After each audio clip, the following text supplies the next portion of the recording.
Magandang umaga po sa inyong lahat. Ako pong muli si Pastor Bong, bumabati na isang mapagpalang Friday morning sa ating lahat. The topic that we're gonna discuss today is a continuation of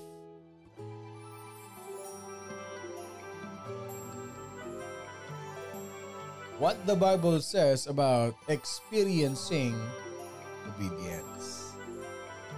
What the Holy Bible says about experiencing obedience.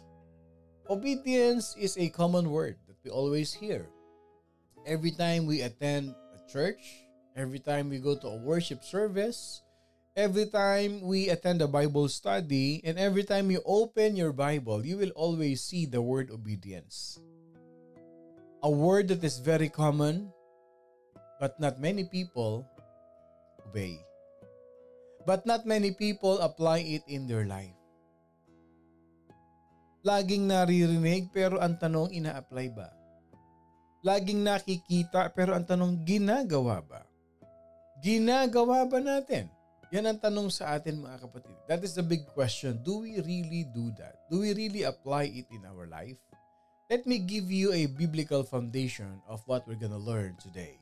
In the book of Isaiah chapter 30 verse 21, here is what the Lord is saying to Prophet Isaiah. Your ears shall hear a word behind you, saying, this is the way, walk in it. Whenever you turn to the right hand, or whenever you turn to the left. Isaiah chapter 30 verse 21, your ears shall hear a word behind you, saying, this is the way, walk in it. Whenever you turn to the right hand, or whenever you turn to the left. Obviously, it signifies guidance. It signifies a direction that only comes from God. Sabi ni Lord kay Isaiah, may maririnig ka sa iyong mga tenga ng mga salita na magtuturo sa iyo, ito ang daan. Ito ang iyong lakaran. Kung ikaw ay liliko sa kaliwa, liliko sa kanan, susundin mo ito. Christians sometimes approach obedience as a way of avoiding the negative consequences of disobedience. Okay? Para bang ang dating sa kanila ng obedience is sige na gawin na lang natin para hindi tayo mapagalitan. Marami sa atin ganyan. Ilan sa atin dito ang magiging honest? Na noong mga panahon na tayo mga teenager, noong mga panahon na tayo kabataan pa natin. Okay? Kabataan pa natin. Minsan yung ating pagsunod is just for the sake, for the benefit of wag na lang mag-sermon si nanay. Gawin mo na para tahimik tayo. Gawin mo na para hindi ka mapalo. Kasi alam mo naman pag nag-disobey ka, may kasunod dyan, may kasamang kawayan. And for some, may kasamang pingot. And for some, may kasamang sermon. No, ilan dito sa atin yung may mga nanay na talaga namang wagas kung magtatalak sa umaga. At para matigil na lang, sumunod ka na lang. Those are the perspective of some Christians. Yes, that's true. They approach obedience as a way of avoiding the negative consequences of disobedience. And kung ganyan ang ating pananaw sa tinatawag nating obedience, sino magiging honest dito? Sige nga. Just para malaman lang natin na isang page tayo. How many of you ever experienced that during your younger days na kailangan mo sumunod para lang wag mapalo? Kailangan nating sumunod para wag mapagalitan. Pero ang totoo, hindi naman bukal sa loob natin. It is not in our hearts to obey, really to obey, but just to avoid the palo of the lola and the lolo. Tama? Ayun o. Puniti sa singit ng aking lola. Sorry po, ako po pastor, may kurot daw sa singit. Pag hindi ka sumunod, may tama ka, may kurot ka, hindi ba?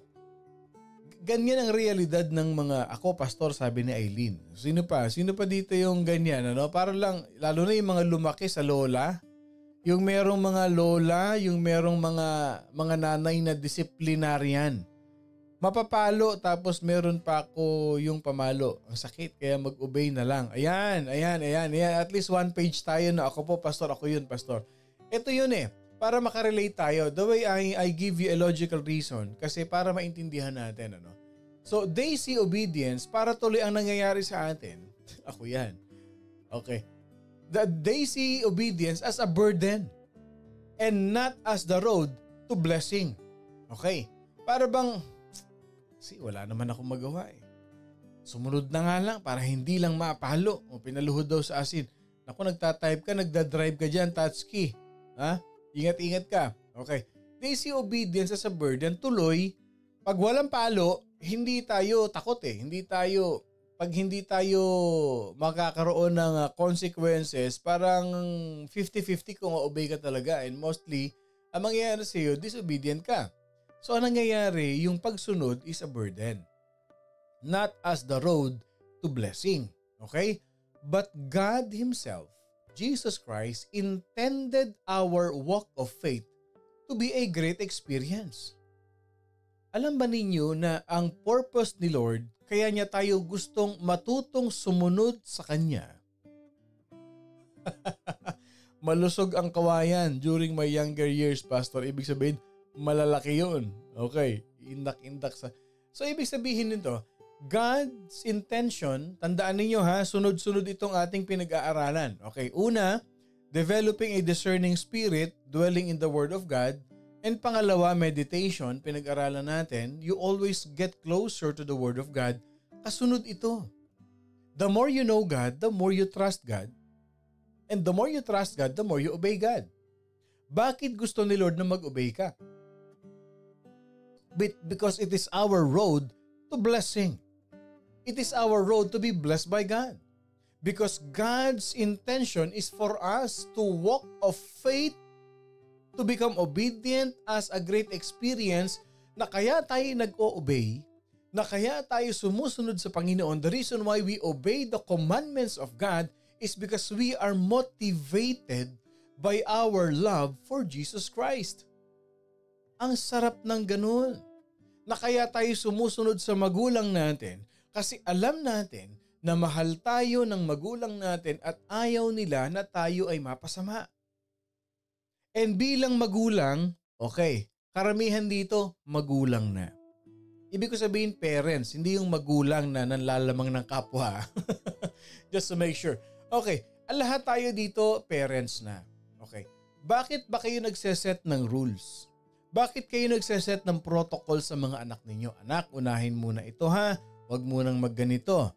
Yung barkada, marami yan pagdating ng panahon. Anak, huwag munang magbo-boyfriend. Huwag munang mag-girlfriend, anak. Kasi ito muna, ganito, pag-aaral muna. Bakit tayo nagseset ng ganung rules and boundaries sa mga anak natin? Because we love them. Same thing with God. At tayo, ang gusto natin, sumunod ang mga anak natin sa atin kasi alam natin yung makabubuti sa kanila. Dahil once upon a time in our life, naging disobedient tayo sa ating magulang. And look what happened to us. And those experiences, ayaw nating maranasan nila. Kaya gusto natin, anak, sumunod ka sa akin. All you have to do is to obey. What I want you to have is to live your life to the fullest. Kaya mga anak, makinig kayo sa magulang ninyo.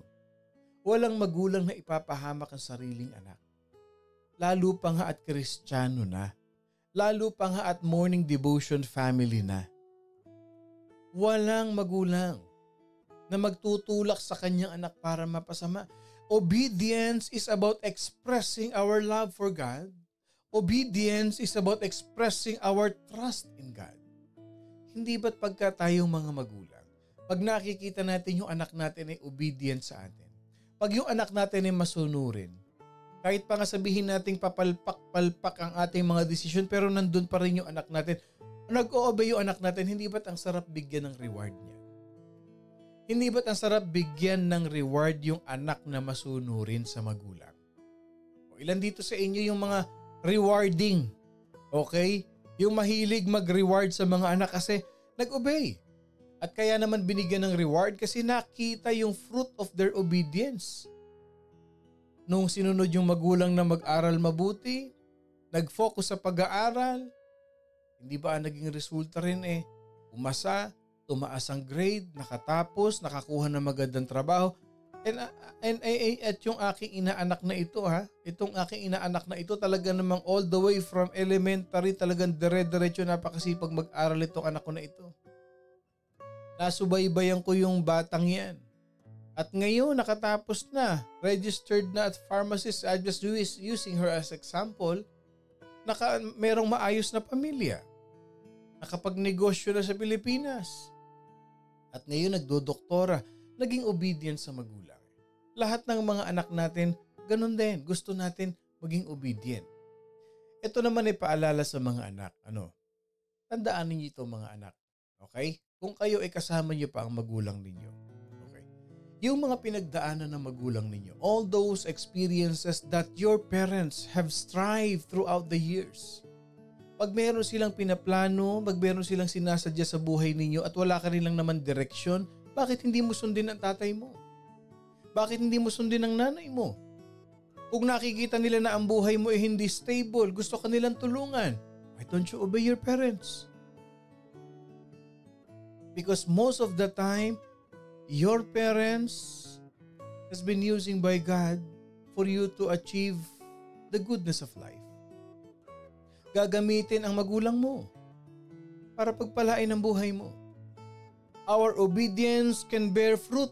Oo yun nagkatugma yung sasabihin namin. Our obedience can bear fruit. Minsan ginagawa na ng magulang mo yung the best. Ito na, ipine-prepare ko na kayo. All you have to do is to obey. Sundin mo lang itong pinagagawa ko sa iyo para sa inyo din ito. Sometimes we have to think. May mga anak kasi na kaya kong tumayo sa sarili kong paa. May mga gano'n kasing part Alam mo ang pride, ayaw ni Lord yan. Yung taong ma-pride. Lalo na yung paiiralin mo pa yung pride mo sa sarili mong magulang. Hindi tama. Kaya yung paiiralin natin yung pride natin sa ating sariling magulang. Sino yon? Si Lord. Siya ang magulang natin. Pairalin mo yung pride mo kay Lord, hindi ka pagpapalain. Tatambling at tatambling ka kasi binibigay na ni Lord yung guidance sa iyo. Binibigay na ni Lord yung direction sa iyo. Kaya ano sabi ni Lord kay Isaiah? Ang sabi ni Lord kay Isaiah, your ears shall hear a word behind you saying, this is the way, walk in it. Hindi naman sinabi ni Lord, makakarinig ka sa iyong mga tenga. Your ears shall hear a word. Bahala ka kung saan ka pupunta, kung saan mo gusto, kung anong trip mo. Hindi ganun eh. This is the way, walk in it. Same thing. Same thing. Ito ang daan, sundin mo ito. Huwag kang malikot, huwag kang kakaliwa, huwag kang kakanan. Ito ang daan, sundin mo ito. Whenever you turn to the right or whenever you turn to the left, sabi ng Bible. Anong tawag doon? That is a pure obedience to God. And ngayon binigyan tayo ng earthly authority, earthly parent that we should listen, that we should obey. Ilan sa inyo dito yung nung nakinig kayo sa magulang, nag-aral mabuti, binigyan ng negosyo ng magulang, abay hindi lahat binibiyayaan ng ganyang magulang. Yung ipine-prepare ka for the future, yung sila yung nag-ipon para may negosyo ka pag nagkapamilya ka o may pamilya ka na, binibigyan ka ng pagkakataon para umunlad ang buhay mo pero hindi ka sumusunod. Praise God kung mayroong ganoong magulang. Can I see an amen to that? Ilan sa inyo dito? The reason why you are working so hard, the reason why you are saving all these resources is para sa kinabukasan ng inyong anak.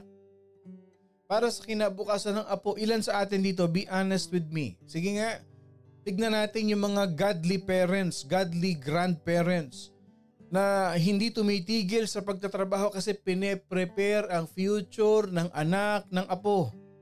Can I see an amen? Can I see an amen? O sabi ni Eileen, amen. Si Ate Marisa, amen. Si Kat, amen po.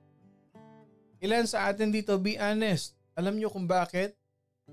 Lahat ng mga nag-e-amen, lahat ng mga magulang na ipine-prepare, kahit pa sabihin mong retiree period na, pero they're working hard. Alam nyo, you are doing the right thing. Because that is what God is doing to us. God is always preparing a good future for us.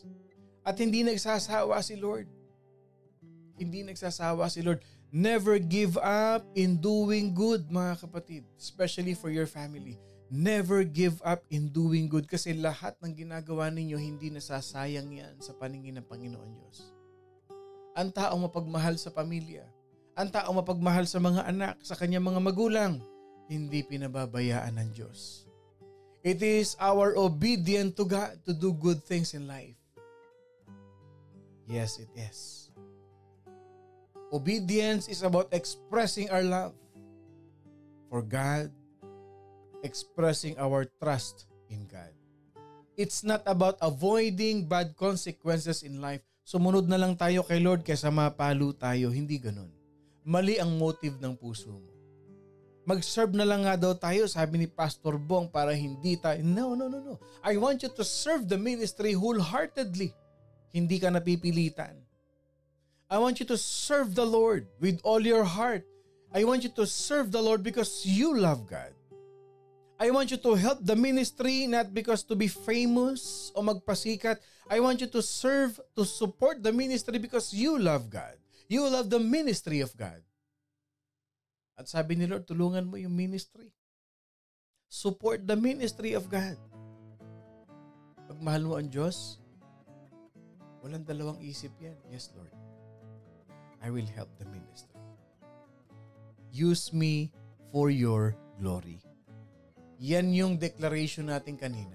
Because you love God, mahal mo ang Diyos, sabihin mo sa Lord, Lord, gamitin niyo po ako sa inyong kaluwalhatian. Lord, gamitin mo po ako, Panginoon Diyos, for your glory. Lord, use me for your glory. Pag mahal mo si Lord, kahit anong sabihin ng mga tao sa paligid mo, kahit anong marinig mo, hindi ako nagsaserve sa iyo. Hindi ako nagsaserve kay pastor. Nagsaserve ako sa Lord because mahal ko si Lord. That is why the Apostle John say, this is the love of God. 1 John chapter 5 verse 3. This is the love of God, that we keep His commandments, and His commandments are not burdensome. Ano sa Tagalog yun? Para mas madali nating maintindihan. 1 John chapter 5 verse 3, sapagkat ito ang pag-ibig sa Diyos, na ating tuparin ang kanyang mga utos, at ang mga utos niya ay hindi pabigat. Anong utos ni Lord? Maglingkod sa Kanya. Mag-serve through the church, through the ministry, through the tabernacle of God in this world. Yung pagsaserve natin, yung paglalagay natin ng mga envelopes sa upuan, yung offering envelopes, yung pag-prepare natin ng pagkain, kasi itinulo sa'yo ni Lord, inuutos ni Lord sa'yo na gawin mo yon. Yung pag-i-invite, hindi pabigat. Hindi pabigat sa atin.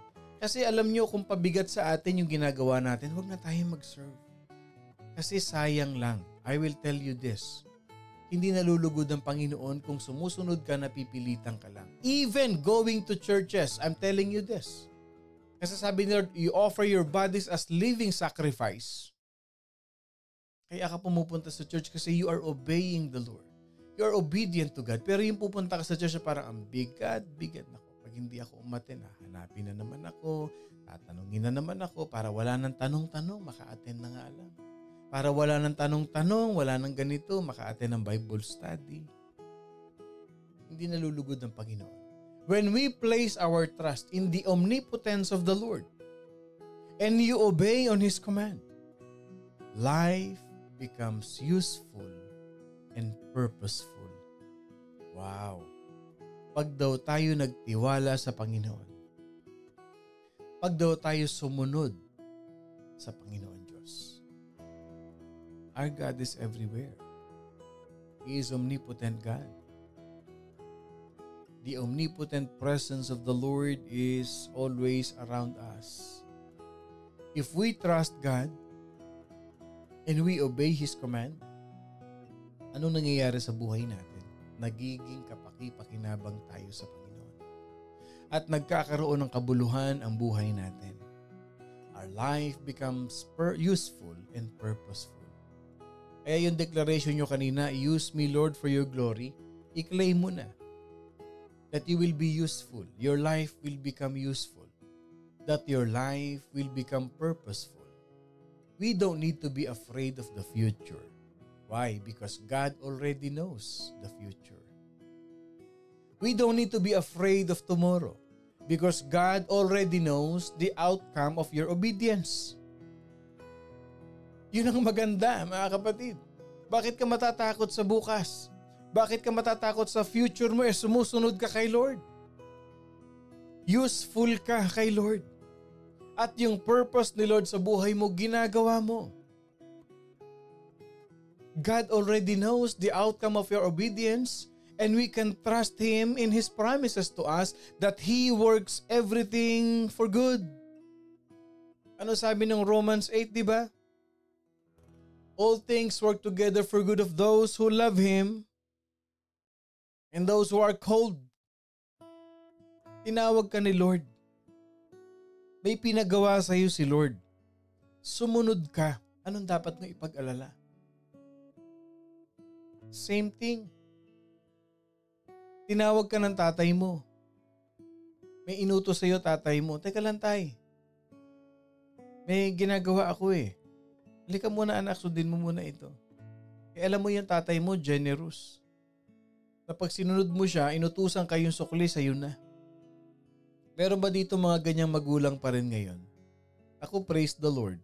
Nung panahon na ako'y bata pa, na pag medyo kumita yung tatay ko, pag inutusan ako, binigyan ako ng 10, pinabili ako ng Coke. Magkano lang yung Coke noon? 250 lang. No? Yung sukli, binibigay na sa akin yun. Pag merienda ko na yun, the whole week. Yes. Yung 7 pesos, yung 7.50 na pang merienda ko na yun the whole week. Those are during the 80s yun. Tinitipid ko yun. Tuntuhan ako no kasi alam ko pag inutusan ako ng tatay ko at alam kong kumita ang tatay ko, meron pa bonus, yung sukli akin na. What more? What more? God can give you everything. So pag sumunod tayo kay Lord, do we really have to worry about our tomorrow? You don't worry. Because He will provide. You don't worry. Because He knows the future. He knows about tomorrow. Although we may not understand how, but we are confident that the Lord is continuously moving us through a variety of circumstances toward His main purpose for our lives. Dumaan man tayo sa marsalimuot, mga medyo magugulo, medyo maraming problemang buhay. But we know that we are continuously guided, provided by the Lord. Na ang purpose niya is what? Pagpalain. However, ito naman yung isang side note din. If we fail to obey Him because of a mistaken desire for safety, gaya nga nung ganun. We fail to obey the Lord na talagang iba yung motive natin. Wag lang tayong mapalo, wag lang tayong maparusahan. Kaya sabi ko kanina, mali. Mali. Ang pagsunod natin sa Diyos, hindi dahil sa ayaw lang nating maparusahan. But we obey God kasi dahil mahal natin siya. Kasi pag ang pagsunod natin sa Diyos is mali ang motive natin, I will tell you this, we reject the opportunity for God to demonstrate His power in our life. Baliwala yung pagsunod mo. Nire-reject mo yung opportunity na kumilos siya sa buhay mo kasi hindi tama ang pagsunod. Small choices to submit to God's will may seem not important. Yung mga maliliit na bagay, those small things that sometimes the Holy Spirit is commanding you to do or to obey. And sometimes, yes, we submit. Akala natin hindi importante, akala natin hindi mahalaga. But those small things will lead us towards what? A lifetime of walking with Him. Susubukan ka muna ni Lord sa mga maliliit na bagay. Kung susunod kang talaga. Doon tayo nag-uumpisa yung mga baby steps natin ng pagsunod sa Panginoon. Isa na yan, yung pag-attend natin ng worship service. Diyan pa lang nakikita na tayo. Yung pag-attend natin ng ating mga gawain, ng ating Bible study, ng ating prayer meeting, yung soaking in the Spirit na yan. Do we obey God? Sino bang kinakatagpo natin? Who is our appointment in that soaking in the Spirit? Si Lord. Bakit nagre-resist ka? Ayoko, layo. Meron ng soaking in the Spirit, may worship service pa, dami naman. Bakit pagka yung mga gawain sa Panginoon, hindi natin masunod mabuti? Yung mga small choices yan, but it gives a big impact in our life. And it will lead us towards what? A lifetime of walking with Him. Alam niyo ba, pagdating sa langit, wala tayong gagawin kundi mag-soaking in the Spirit of God doon. Kasama natin si Lord. Wala tayong gagawin kundi mag-praise and worship every day. Kaya dito pa lang tinitrain na tayo mag-praise and worship. Dito pa lang sinasanay na tayo kasi that is what we're gonna expect in heaven. To praise and worship. And the Lord is with us there. And as His children, bilang mga anak niya, we should ask Him to lead us each day. Lord, anong gusto mong sabihin sa akin ngayon, Panginoon? Lord, what would you have me say here, Lord? Lord, anong gusto mong sabihin ko? Lord, what is your guidance? What is your direction, Lord God? Lord, what is the best decision now? Every time you make a decision, you consult God. You pray to God. At pag wala pang sinasabi ni Lord, sinasabi si Lord na desisyon natin, stay put. Teka lang muna ha, magpe-pray ko muna yan. Whenever you feel undecided, whenever you feel unsure, I'm telling you this, you pray. And whatever God leads you, you obey. You obey the Lord. We must learn to listen to our Heavenly Father. We have to remain sensitive to that still small voice that is commanding us throughout the day. Halimbawa, nagsisimula ka na namang magalit, naiinis ka na naman, nababad trip ka na naman. Meron nang bumubulong sa'yo, umalis ka na muna, mag-pray ka muna sandali. Huwag mo na munang kausapin, huwag mo nang harapin. Mag-pray ka muna sandali, binubulungan ka na. Sumunod ka. Let the Holy Spirit control your thoughts, your heart. Pag naiinis ka, kakausapin ka ni Lord, I'll tell you this. At mag-pray ka. Magdedesisyon ka na naman. Alam mong gutom ka, edi mamadaliin mo yung desisyon mo kasi gutom ka na. Sabi ni Lord, kumain ka muna bago ka magdesisyon. Magde-decide ka na naman kasi na bad trip ka sa boss mo, galit na galit ka. I quit, I resign. Ayoko na, I give up. Tapos nung nahimasmasan ka, bakit ako nag-resign? Wala akong trabaho. Ano nang mangyayari sa akin? Sabi ni Lord, teka muna, magpalamig ka muna bago ka mag-decide. And then you pray. Yun yung obedience to God. We should learn to seek every day. We should remain sensitive and listen to that still small voice throughout the day. Ano sabi ni Isaiah? Your ears will hear a word behind you. This is the way. Walk in it whenever you turn to the right or to the left. Let the word of God, let the voice of God direct you. And when He give you direction, you have to obey in it. When we keep our minds focused on Him, we begin to understand the significance of our decisions and how the Lord is guiding us along the adventurous path of this world, of His will. Pag nakafocus tayo kay Jesus Christ, inuuna natin ang Panginoon Diyos. Naiintindihan natin unti-unti yung significance ng desisyon natin. Buti na lang pinag-pray ko yung desisyon ko na yan. Kasi ginaid ako ni Lord. Yung will ni Lord ang nangyari. Ultimately, this awareness will lead to what? To a fulfilling, meaningful life of walking with the Lord. And when we obey Him, na-fulfill natin yung will ni Lord sa buhay natin, we are receiving the best of the fruit of the land, mga kapatid. So as you look at the day ahead of you, habang tinitignan natin, ito na naman, nakatapos na naman tayo ng isang linggo. Mami-miss nyo na naman ang morning devotion bukas. Amen! Ilan ba sa atin dito ay nakakamiss talaga ang morning devotion, sabi nga nila. Meron bang nakakamiss ng morning devotion pag Sabado? Parang wala naman. Sino man nami-miss ang morning devotion na akala nila weekdays na. Sabi nila akala ko po meron kasi Sabado pala. Nami-miss. Sige nga. Patabain naman ang puso ni Pastor. Amen. Sino nakakamiss ng morning devotion pag Sabado? Sure po, nakakamiss. Amen. Salamat. Alam mo, yan lang, encouragement na yan. As you look at the day ahead of you. Naku, salamat naman mga kapatid. Amen. Salamat ha. As you look at the day ahead of you.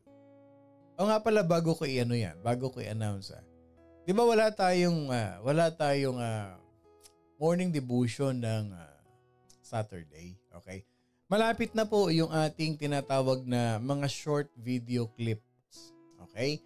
Gagawa po ako ng mga short video clip kagaya ng mga nakikita ninyo sa inyong mga videos, sa mga reels ninyo, yung mga 4 minutes, yung mga 3 to 4 minutes, maximum 5 minutes na short video clip. Ang akin pong title noon is A Word by the Railroad. Yes, gagawa po ako ng reel, mga short videos about, mabibilis lang yan, mga points ng Word of God. A Word by the Railroad that I will share to you every Saturday. Every Saturday, isi-share ko po yan, i-upload ko po yan every Saturday. Na pagising nyo sa umaga, mapapanood nyo yun. A Word by the Railroad. Bakit railroad? Sa tabi ng riles ng tren. Yan. May significant po yan. While I was walking, the Lord impressed me to do it by the railroad. Okay? So as you look at the day ahead of you, okay, sa mga darating na panahon, what is your next step of obedience? Yan. Paano tayo susunod sa ating Panginoon Diyos? Si Andrea pala nagkasakit. Nasa ospital po. Matagal po ako nawala, nagkasakit at nasa ospital po ako. Pagaling ka kapatid ha. Pagpe-pray natin yan. Ipagpe-pray ka namin ngayon. Okay? Pagtapos natin. Okay, pagpe-pray tayo para sa iyo. And thank you for coming back. Yeah. At di nakalimutan ng MDF. Salamat kapatid. Thank you. That's really an inspiration to us. So, what is your next step of obedience? No matter how the Lord directs you, isa lang ang dapat natin gawin. Trust Him and do exactly as He says. At sasabihin ko sa inyo kapatid, ito yung tinatawag na money back guarantee. Pag sinunod mo si Lord, you will be thankful and grateful and you will be glad that you did. Sasabihin mo one day, buti na lang naging masunurin ako sa Panginoon. Mabuti na lang sumunod ako sa Lord. Ano yung mga life principle natin? Obey God and leave all the consequences to Him. Why? Because God assumes full responsibility for our needs when we obey Him. At pag nakakalimutan ninyo, ito ang principle ng Panginoon. There is always God, the omnipotent God. But the more you know God, the more you trust God. The more you trust God, the more you obey God. And the more you obey God, the more He blesses your life.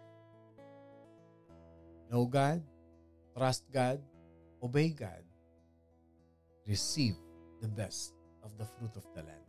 Because obedience always brings blessings.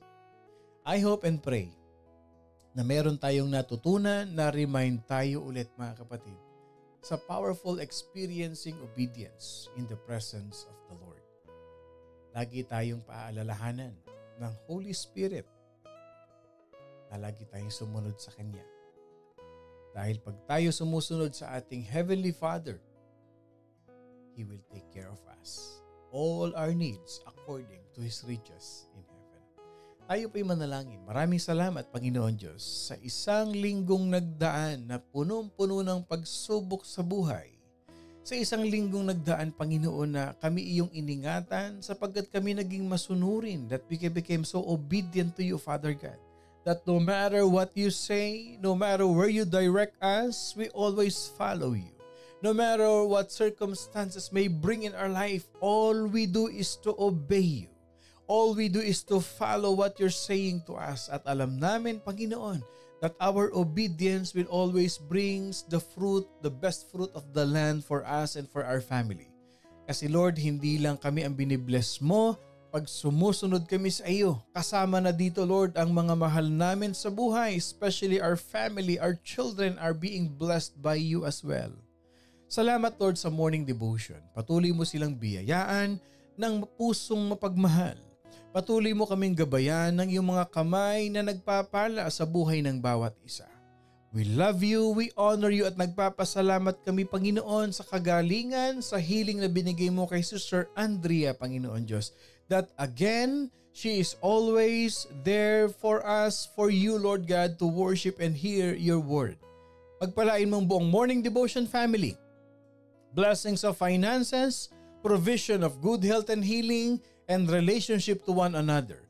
As we pray all of these things in the name of the Father, the Son, and of the Holy Spirit, in Jesus' mighty name. This is our prayer and all God's people say, Amen and Amen and Amen. Mag-ingat po kayong lahat. Enjoy your weekend. Ako pong muli si Pastor Bong, bumabati na isang mapagpalang Friday morning sa ating lahat. Laging tatandaan, maging masunurin ng may pagmamahal sa ating Panginoon Diyos. At wag na wag kakalimutan, we are blessed by God. I love you all with the love of the Lord.